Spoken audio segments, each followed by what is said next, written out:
Hey guys, I want to talk a little bit about breast implant illness and what's called capsulectomy. When we put an implant in the body, doesn't matter whether it's a breast implant, a hip, a knee, anything, it's a foreign body. Your body knows it's not you, and so it forms a scar around that implant. We call that scar the capsule. Over time with breast implants, that scar can act like any other scar. It can get thick, it can harden, it can become painful. And if that happens, that's something we call capsular contracture. Capsular contracture is something I talk about with all of my patients. The risks of it, how often it happens, whether it happens more frequently under the muscle or over the muscle, that's a big conversation. Around that same conversation is something called breast implant illness. Breast implant illness over the last several years has become much more popular and talked about as we've learned more about it. Breast implants, historically, these are the most studied medical device in human history. It's not even close. In the last couple of years, the FDA has required and put a black box warning on breast implants so that surgeons are required to talk about breast implant illness. Fatigue, chronic pain, rheumatoid arthritis,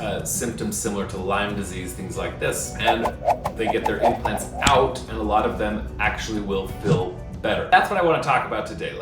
There's a whole other video that we can do specifically on breast implant illness, but I want to talk about the surgery associated around removing the implants. Because as surgeons have changed techniques in this, one thing that's become very popular and has become marketed around the country and around the world is what's called an en-bloc capsulectomy. So capsulectomy means removing the capsule, which is that scar around the implant. En-bloc means in total, so it means removing all of that scar around the implant in one piece. It can be very difficult to do. And a lot of surgeons begin promoting en-bloc capsulectomy, and they begin marketing themselves as experts in en-bloc capsulectomy, and this is the only way to treat breast implant illness. And if you don't get an en-bloc capsulectomy, then you're not going to get all of the potential foreign body out that's causing your symptoms. What the American Society of Plastic Surgeons, the American Board of Plastic Surgeons, the International Society of Plastic Surgeons have come out and said recently is there's no evidence to support that. And so at the end of the day, if you are a board certified plastic surgeon, and that is who you should be going to for any plastic surgery, somebody who's board certified, you are an evidence-based medical practitioner, meaning you operate and practice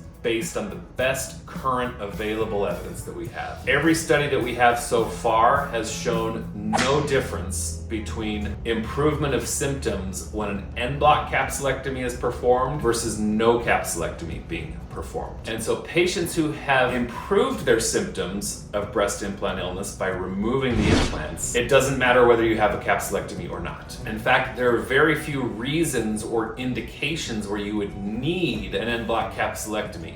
The only 100% foolproof reason right now to have that is if there's a diagnosis of cancer. Other reasons where your surgeon might perform at least a partial capsulectomy or even a full capsulectomy, depending on what's going on, is severe capsular contracture. So if you have really hard calcifications or painful areas of that scar tissue, the capsule, they might remove that. If you have other reasons where the capsule would need to come out, such as a ruptured implant and you're trying to get silicone out of the body, or you want to keep the silicone within the capsule so it doesn't get into the body, you would do a total capsulectomy. A lot of patients who have breast implant illness or believe they have breast implant illness, they're going to Google doctors who promote and market breast implant illness and explant. And the problem with that is you have a lot of doctors who have found a small niche in this where they're performing and marketing en-bloc capsulectomies, and based on the evidence that we have right now, it really makes no difference. You're performing more surgery, causing more scarring to not get better results. So in my opinion, it actually is an ethical violation if you're a board certified plastic surgeon to say, hey, you have to have an en-bloc capsulectomy. So for me, the conversation I have with my patients is, number one, we talk about your symptoms and breast implant illness, and we talk about whether